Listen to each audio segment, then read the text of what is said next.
Today's episode is brought to you by Fretboard Biology, the comprehensive online guitar course put together by Joe Elliott. Now, Joe is not only a fantastic guitar player, he draws on his years of experience as the ex-head of guitar at the Guitar Institute of Technology and also at the McNally Smith Music College. Here's a few words from Joe about the course.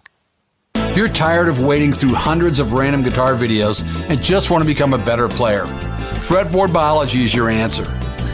Fretboard Biology is a self-paced, college-level program that'll give you the right instruction, in the right amounts, and in the right order. You'll learn the same information I taught to thousands of other guitar players over 30 years of teaching in top music colleges. If you want to make real progress with your guitar playing, then sign up for a free 7-day trial at fretboardbiology.com.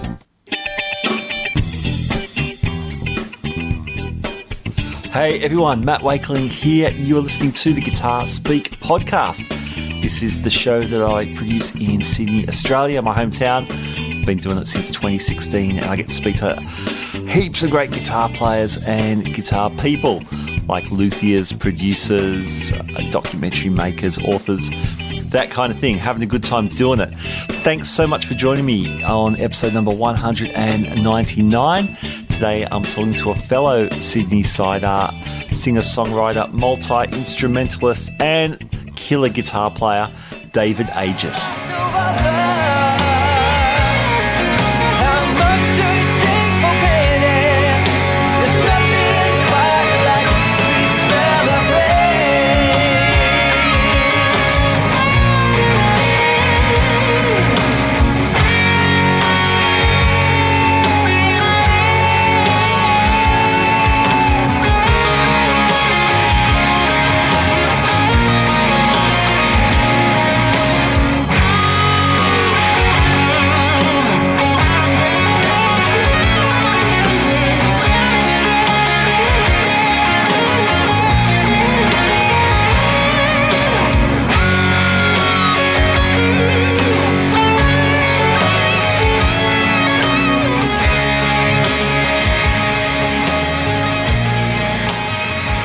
Alright, that wailing guitar you are hearing is David playing on the track Sweet Smell of Rain, and it's from his debut EP, Journey Without Destination, which is wall-to-wall with awesome guitar playing. Beautiful stuff like we're hearing now, definitely some stuff from the Hendrix family tree, to coin a phrase from Philip Sayce, one of David's influences as well. Alright, let's jump straight into our interview. David Agius, welcome to the Guitar Speak podcast. Matt, thank you very much for having me, man. I really appreciate it. Oh, it's great to have you on, man. It's been a while coming. We've known each other for a while, and you've been talking about releasing some of your own music for a while. So I remember when I first heard about that, we messaged each other, and I said, man, let me know when you're ready, when you got a record, and we'll talk about it on the show. So I'm super excited that, firstly, that the EP's out because I'm loving it so much. And thanks for coming on. That's really cool. Oh, that's cool. That's cool. Thank you, man. Thank you for having me. It has been a while. We actually met, was it like 4 or 5 years ago? Was it on the music pages on Facebook, trading a pedal or something like that? That's how we met. Yeah, it was what a cool way to meet someone. It was a pedal board. I was getting rid of a big pedal board. You had a smaller one, and I've been gigging with that board ever since. So thanks. It worked out really great. Oh, awesome. Awesome. There you go. That's cool. I'm actually looking at that case right now. It's sitting right in front of me. So happy memory. So I opened it up. I go, oh, yeah, Dave, man, that's cool. Yeah, that was funny because we met and you said, do you do a podcast? And I said, yeah. Yeah, that's it. I think you're the first person who ever said that. And, years later, probably 3 people have said that. Are you that guy? So wow. So you were the first one, so thank you. I'm not numero uno. Yeah, that's it. 100%. I'm always onto that stuff. Like for years, I've always been searching for anything I can find on the internet that is guitar related. And I don't know, can't remember how I found you, but I did. Yeah, so I'm bloody grateful that I did too. So nice, win-win. That's cool. Hey, tell me about the EP. So Journey Without Destination. It's just been released in the last few weeks. When did the journey for that EP start? Wow. I started doing the early sort of demos for it probably 2.5, 3 years ago. Yep. And the idea was to record it around end of 2019 into 2020. And then the whole COVID thing hit, so it kind of stalled things for a couple of years. Yep. But that's when I had all the songs ready to go. Okay, yep. Awesome, man. And what's the recording process in terms of I guess production in general? Because I know you play a million instruments. So back to that pedal board thing, I thought, who is this guy? And so I started looking you up, and I heard you singing a lot. I thought, man, this guy sings great. And then eventually I saw some clips of you playing electric, and I thought, oh, man, whole package. And then, every couple of months, hang on, he plays piano, he plays drums. What's going on here? So how much are you playing on this record? I know you're obviously doing all the guitars and vocals. Are you playing the other stuff too? Yeah, so I played everything on the EP. So there's drums, bass, guitars, piano, vocals, and a few sort of synthy key things that are going on. Yeah. It wasn't actually supposed to be that way. I was supposed to get my brother Shannon is a drummer, and the idea was actually to get him to play on the drums. But like I said, during the first COVID lockdown, where we were told, stay in your house, don't go anywhere, and we just couldn't get it sort of organised. So, yeah. Yeah, sure. I mean, our part of Sydney got particularly smashed with the lockdown as well. So it absolutely did, yeah. Tricky stuff. That's a good reason to make another EP or album then, to get your brother on. So yes, definitely. Yeah, that's the idea for the next one. Absolutely. Cool, man. Hey, you're fitting a lot of music in 5 songs. There's rockers, there's ballads, there's soaring songs. There's a lot of cool. You covered a lot of cool ground, man. Yeah. It's just, I guess, what music has influenced me from picking up a guitar at the age of 6 or ukulele at the age of 4. So I love all different kinds of music, and it comes out in what I write. When I sit down to write something, I don't necessarily say, okay, today's going to be a blues rock thing, or it's going to be a piano ballad. It's just whatever comes out, and just many different flavors sort of meld into one. Yeah, nice. There's lots of guitar on there as well. As I said, I first thought you were a vocalist, then found out you're a screaming guitar player too. So obviously lots of tasty guitar stuff. Let's talk about a few tracks. So the first single was Sweet Smell of Rain.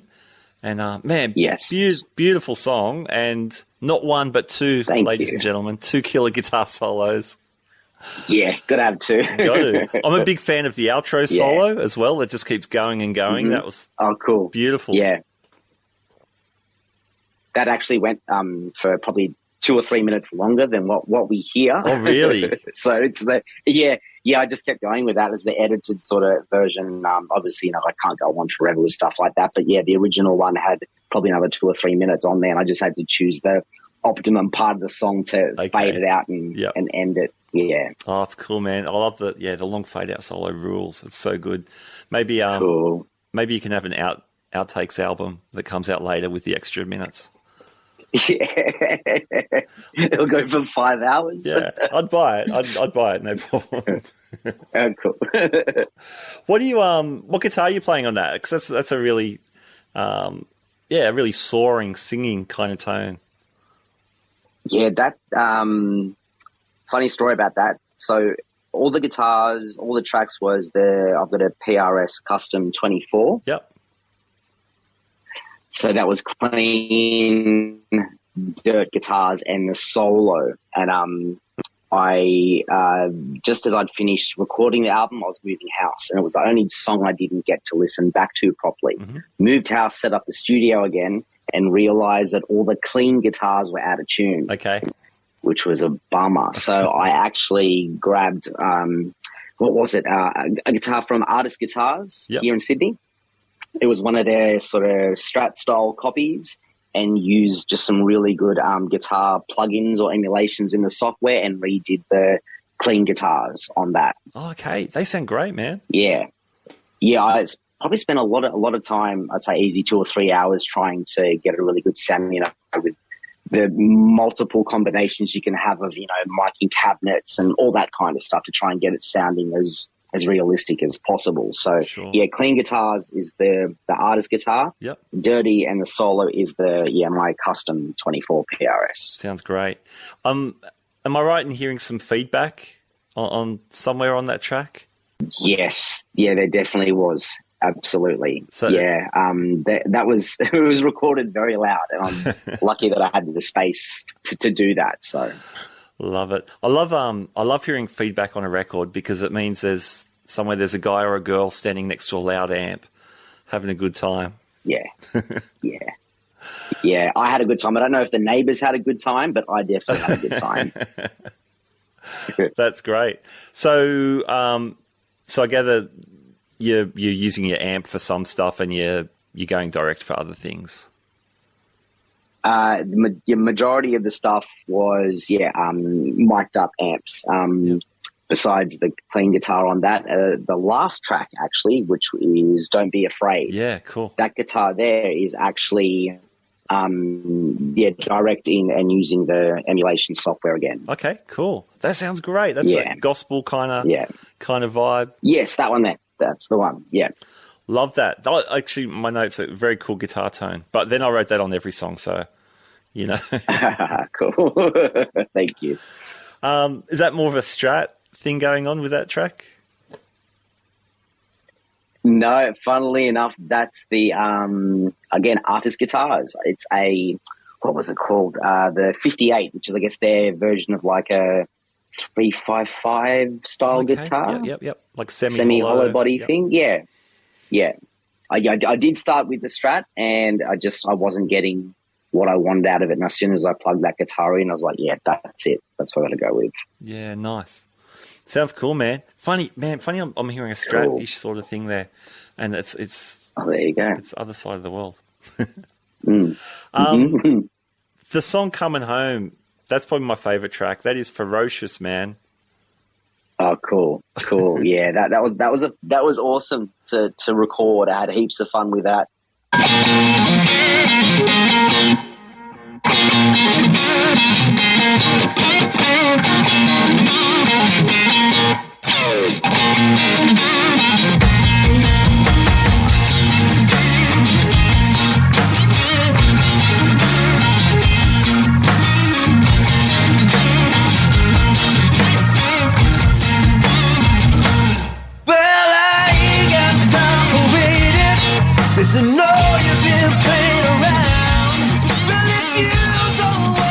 My massive influence is Stevie Ray Vaughan. Yeah. So trying to go for that, but more the hyped, almost Philip Sayce, who you interviewed not too long ago on your podcast.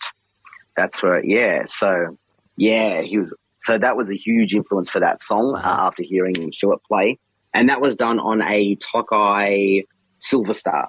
Nice. Now that guitar's got a cool story, hey, because on your website. I'll put the links to your website in the show notes. I love your your guitar page, and you give some backstories. Can you tell us about the Tokai? Yeah. Geez, I hope I'm going to tell the right story with this one. I'll have to recheck. But the way it's in my head at the moment is that it was bought for me as a gift from my beautiful woman and her sister, my sister-in-law. Yeah, I'd had my eye on it for a long time. And it was my birthday, and they're just like, we're getting it for you. I was like, what, really? And I didn't have a choice in the matter. So it was, completely didn't expect it. Yeah. How are you pulling that tone, man, on that tune? It's beautiful. Okay, so that one, so for all the songs, it was that I used the amp for. It's a Fender Supersonic 60. Yep. Nice. So, and I've got a pretty cool collection of dirt pedals, and those pedals, what was I using? They're two King Tone pedals, actually. Mm-hmm. One was I can't think of the names of them right. Blues Power, that's the one. Okay, yeah. And it just, took a lot of playing around just to get that right amount of gain coming through it. And the only little issue I had with that one is because I don't know what pickups are in that Tokai. Like, I love the sound of them.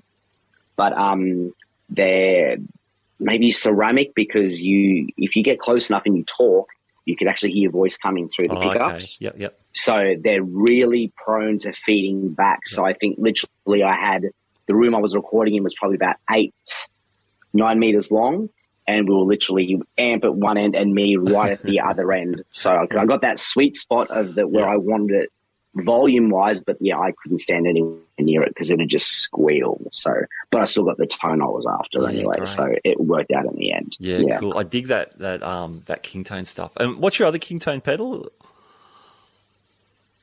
The Soloist. Oh, okay. Yep. Gotcha. Yeah, they make cool stuff. That's nice. What's the wah you're using on that track? That wah solo in between the other two is heaps of fun. That that's a Crybaby. Is it the 535? Oh yeah, yep. I think it is. Yeah, 535 Q. Yeah. So it's just nothing overly fancy, and I've had that pedal. Oh, my dad bought that for me.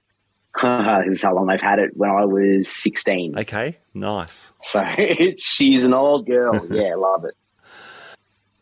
Hey, funny that you mentioned Philip Sayce. He used a term which I really liked. He talked about the Hendrix family tree, and it had players like, well, obviously Hendrix, and then people who followed like Stevie Ray, and then I guess more modern players like John Mayer, Philip Sayce himself. I think would follow in that lineage. Where do your influences sit? I hear a lot of that kind of vibe on this record, which I love. Who inspired you when you were coming out? I think probably the first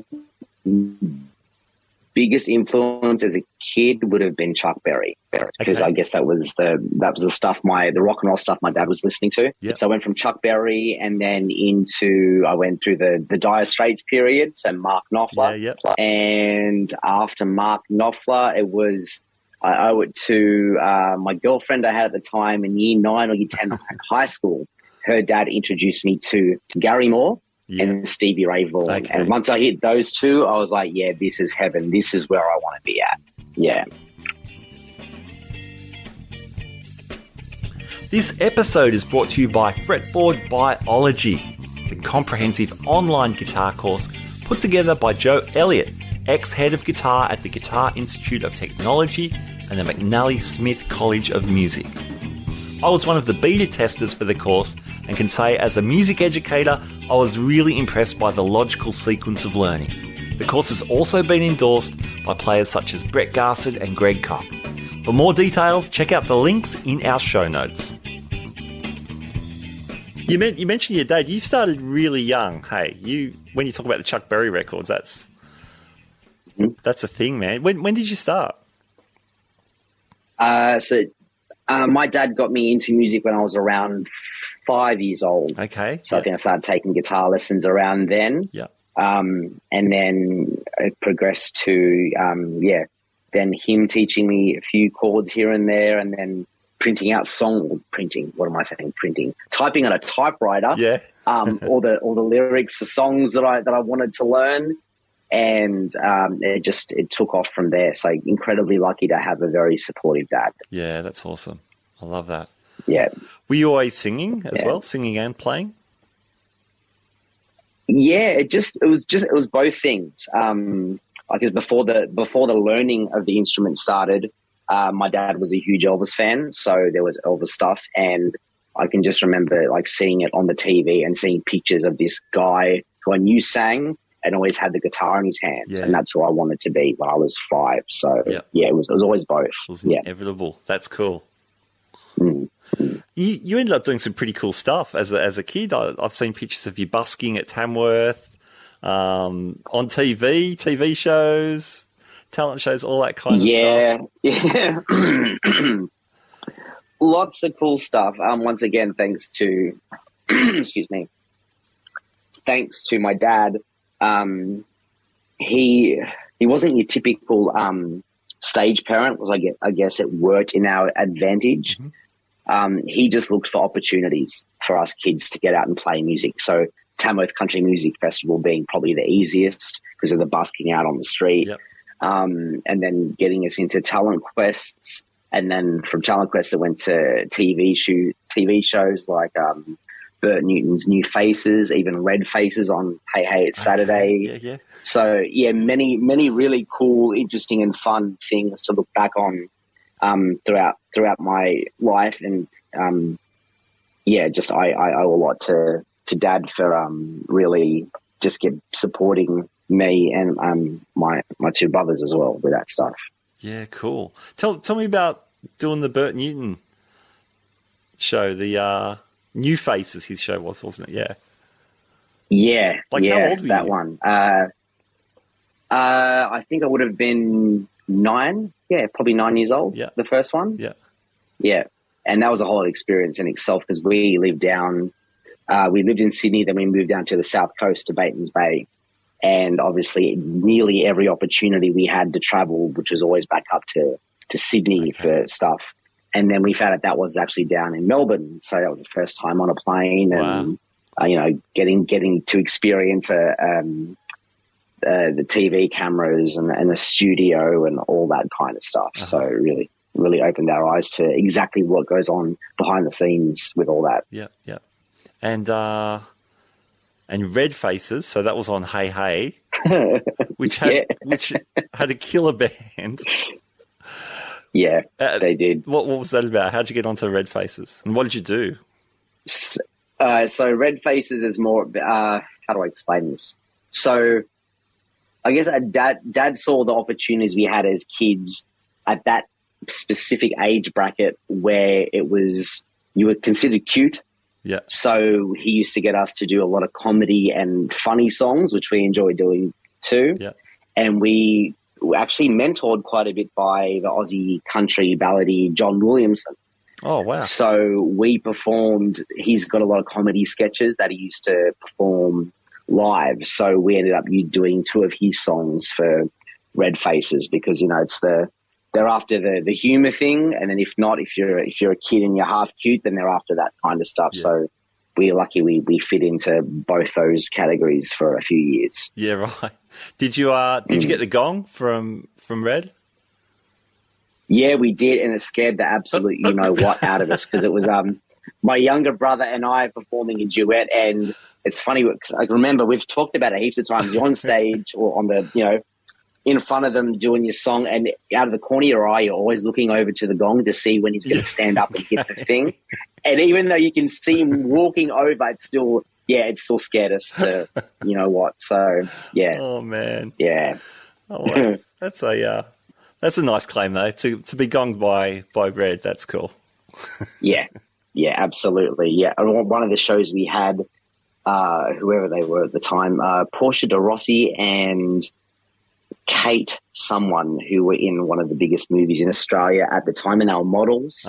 So you can imagine how, a 10-year-old boy, me and my brother who was 6 at the time, felt seeing these 2 glamorous models being our judges for the show. So that was a learning curve. That was interesting. Nice. Were you fearless at this age? Like, were you already super used to getting up in front of crowds, or is that something that developed? No, fearless is the correct word. Absolutely. You don't care about what we didn't care about what anyone else thought because we were having fun. Yeah. So, and it didn't matter if it was in front of 10 people or a studio audience, knowing that, a tenth of Australia is going to watch you on a Saturday night. It was just fun. There was never any, anxiety or nerves around it. It was just, lots of fun. Yeah. And you said you always felt destined or your goal was always to make a living out of music. How did you transition? Obviously, you go through school, but how did you find your way into where you are today? Gigging full time, feeding your family with your guitar. Yeah. So that I guess that was half the dream. The other side of the dream was to play my own stuff and hopefully one day earn a living from that. But that started out from, I guess, out of high school, just finding a couple of venues that were willing to take me on once a month. Mm-hmm. So I would have been 14, 15 years old. Okay. Yeah. And had the first gig up at, where was it? The Carrington Inn. I don't even know if it's still there, up in Katoomba. Oh, yeah. Doing that. Yep. and it just sort of went on from there when I realized that this is actually something I could make money from and have as a job. So yeah, and then before I knew it, a year into that, I was gigging probably 2 nights a week, and then after that, I was played guitar in the band for the musical Shout, which was the Johnny O'Keefe story, touring around. Did that for 7 or 8 months, and then meanwhile, I was still studying music at the Institute of Music, and deferred the course, and then the musical finished, and then I thought I can go back and do the 6 months I have left, or I can just get out there and keep gigging and, learning all the other stuff that they don't teach you at a school or a university. So I opted for that and kept the gigs going from there, and then here we are 23 years later. Okay, yeah. Doing it, yeah. Yeah, that's a classic story. You ditched music school because you're actually doing the music by then. You're in good company with that. Yeah. Okay. Cool. Did you take much though from studying? Did that add strings to your bow that you ended up using on gigs and things?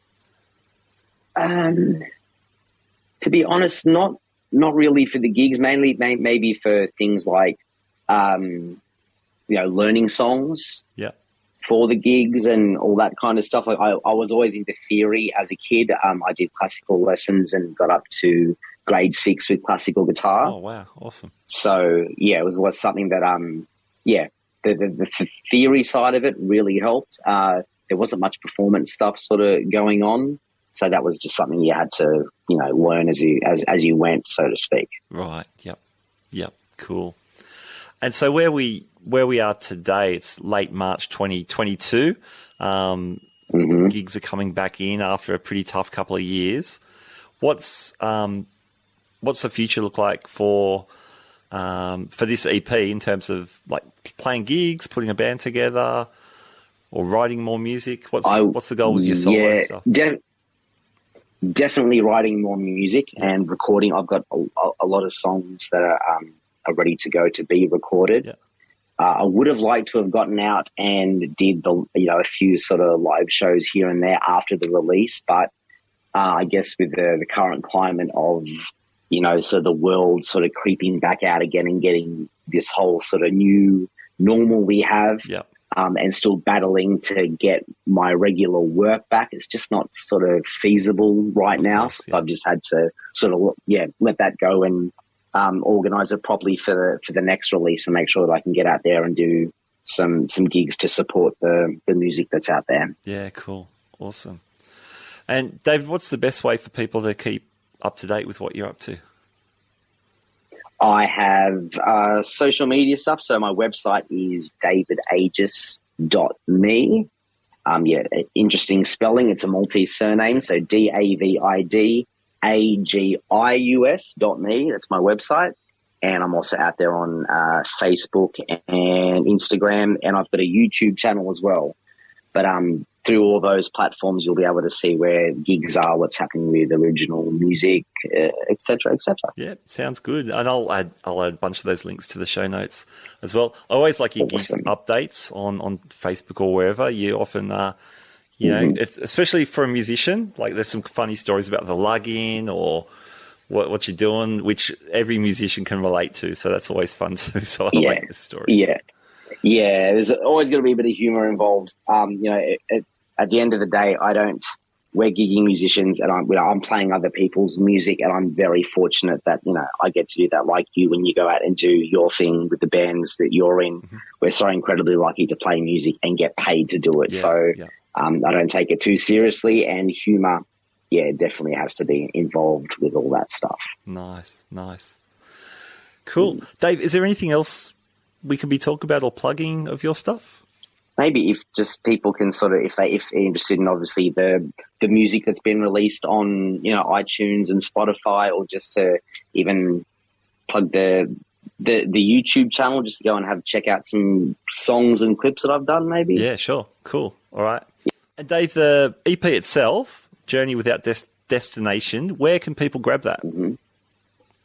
So people can grab that. It's only online. I didn't make any physical copies. So iTunes, Apple Music, Spotify, literally any streaming site that's out there, it has it on there. So, and also YouTube Music, and there's also the lyric clips on my YouTube channel as well. Cool, awesome. All right. Well, yeah, we'll put those links up, and people should check it out. It's killer.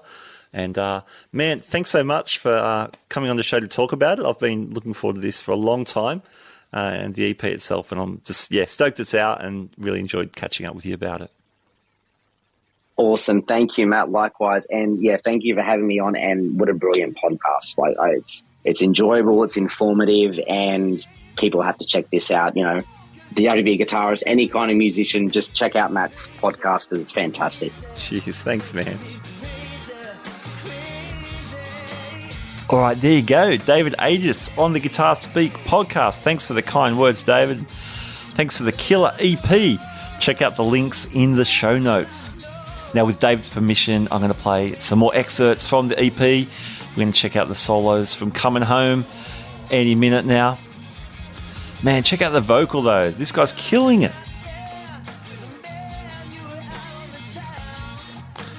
I am digging it. Hey, guys, thank you so much for tuning in. I want to give a shout-out to the guys at Headstock Distribution in the UK. These guys do the setup and service work for Ibanez in the UK market.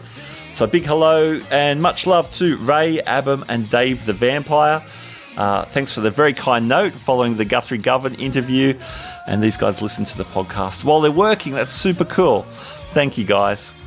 And for everyone else, wherever you are listening to this show in the world, thank you so much for tuning in. My name's Matt Wakeling. You've been listening to the Guitar Speak podcast. And in the words of Michael Schenker, keep rocking, keep on rocking. Keep on rocking, indeed. All right, David Agius, take us out.